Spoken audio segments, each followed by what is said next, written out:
Today let me discuss about how the filtrate will be concentrated into urine. Mechanism of concentration of the filtrate. In mammals, the urine will be more concentrated. They produce concentrated urine. They are capable of concentrating the urine along the loop of Henle. And another one is vasa recta. I explained you about vasa recta. A minute capillary will pass throughout the length of the Henle's loop. U-shaped vasa recta will be there, no? There it helps in concentrating urine. The flow of filtrate in the two limbs of Henle's loop will be in opposite direction. In descending limb, it flows downwards, and in ascending limb, it flows upwards. And so it forms counter current. And the flow of blood in two limbs of vasa recta also the same thing. Here, in the vasa recta also, the flow of two limbs are opposite. They form counter current. In the sea, the blood flows upwards adjacent to the limb of the descending limb of the Henle's loop, and downwards to the ascending limb of the Henle's loop in vasa recta. So it is also opposite. So it forms counter current mechanism. The proximity between the Henle's loop and vasa recta also is counter current. That is from 300 osmolarity in the cortex to 1200 osmolarity in the medulla. So the gradient is maintained by the sodium chloride, NaCl, and also urea. It will be maintained. NaCl, sodium chloride, will be reabsorbed through the ascending limb of the loop of Henle. It will exchange with descending limb of the vasa recta. It will be again it will be sent into the blood of the descending limb of the vasa recta, and again it is returned to the interstitium by the ascending portion of the NaCl returned to the interstitium by the ascending portion of the vasa recta. By the ascending portion of the vasa recta, again it will be back to the interstitium. Like this it will be maintained. Concentration of the fluids will be maintained, and small amount of urea enter into the thin segment of the ascending limb, and again back to the interstitium, again back to the interstitium by the collecting duct. This is how the counter current mechanism helps in concentrating of urine. The transport of substances is facilitated by the special arrangement of Henle's loop and also the vasa recta.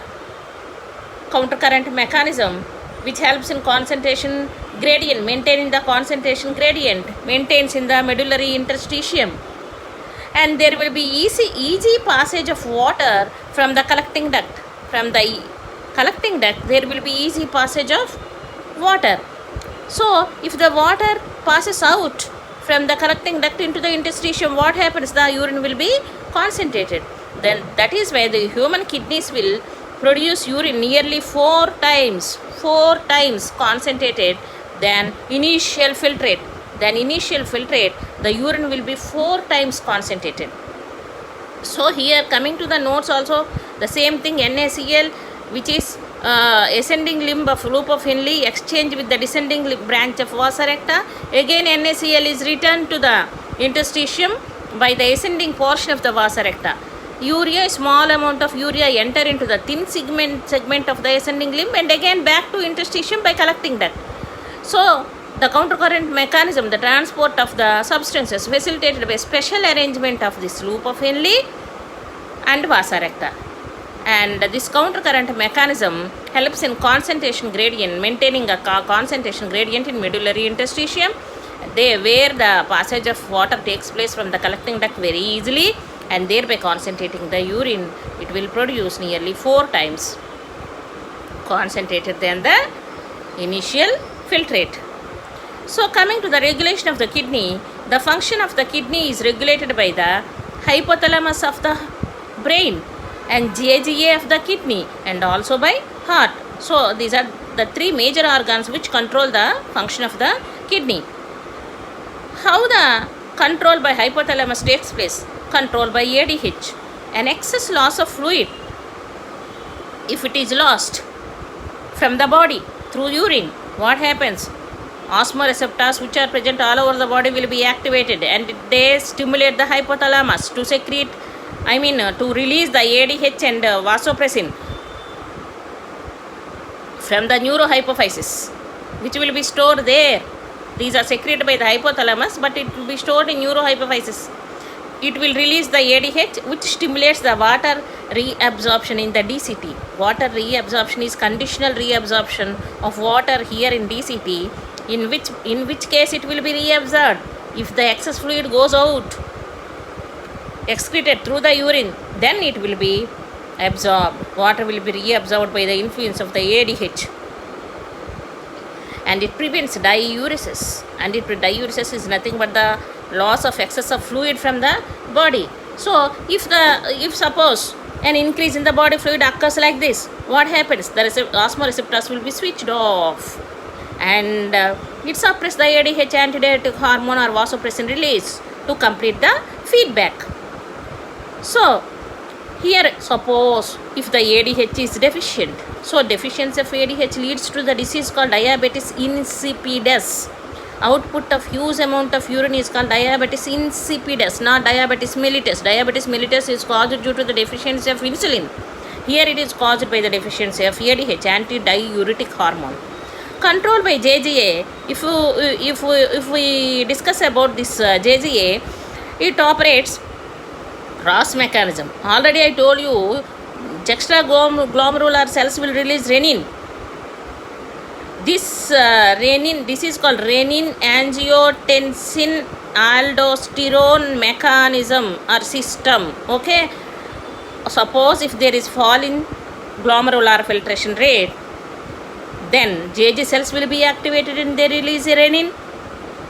Renin will convert the angiotensinogen which is present in the blood into angiotensin, which is vasoconstrictor, angiotensin 1 in the liver. Again, this angiotensin 1 will be converted into the angiotensin 2 by angiotensin converting enzyme in the lungs primarily. So here it increase the glomerular filtration rate by the constriction of arterioles, and it will do in two ways. It increases the blood volume, like by signaling the proximal convoluted tubule to absorb more sodium chloride and water, and second by stimulating adrenal gland to release aldosterone hormone to reabsorb more sodium and water to increase the BP, increase the blood volume, so increase the blood pressure. So in this way the increase in blood volume and blood pressure occurs, and the glomerular filtration rate will be high. So here if you think it is a blood vessel, angiotensinogen is present in the blood. Angiotensinogen will be converted into the angiotensin by the renin into the blood. It is reached by the liver, it is produced in the liver, so it will be converted into angiotensin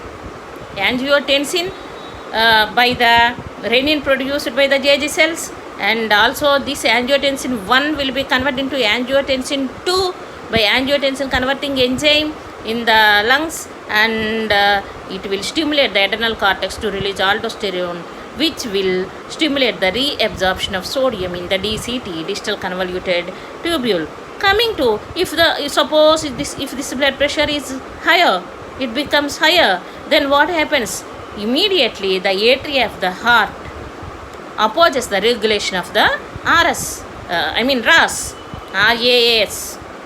renin angiotensin aldosterone system. So it will oppose the blood pressure if it is increased. If the volume is increased, then immediately the wall of atria will secrete natriuretic factor, natriuretic factor, uritic factor. So it helps in vasodilation, thereby the blood pressure will be decreased. This is how the ADH, the RAS and ANF checks the balance of the kidney function to control the body fluid, osmolarity, salt concentration, BP and also blood volume.